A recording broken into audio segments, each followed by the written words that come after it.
Полувековой юбилей отметил Хакасский технический институт. В день рождения в стенах вуза собрались те, кто стоял у его истоков. Началось создание ХТИ с открытия в Абакане общетехнического факультета Красноярского политехнического института. Тогда, в 1968-м, на первый курс приняли только 150 студентов. Занятия проходили в жилом доме по улице Советской. Через несколько лет институт переехал в сегодняшнее здание.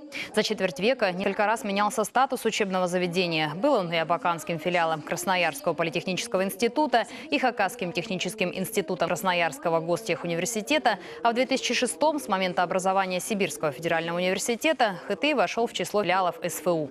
Для сравнения, в 1976-м в нашем политехе действовало только 3 специальности, в 1994-м 6, сегодня 7 направлений бакалавриата, по одному специалитет и магистратура.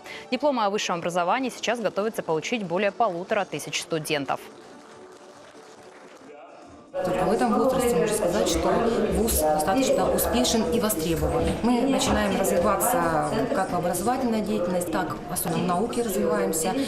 Мы открыли военную кафедру, построили сквер буквально за 2,5 года все это получилось. То есть считаем, что сейчас у нас есть программа развития, по которой мы будем работать. И, наверное, смело можно сказать, что это новая стартовая площадка.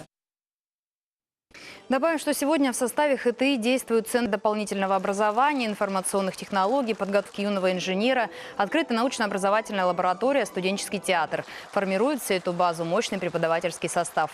В праздничный день лучшим из лучших вручили почетные грамоты Республики Хакасия, благодарности главы. Ряд сотрудников удостоены звания «Почетный работник ХТИ».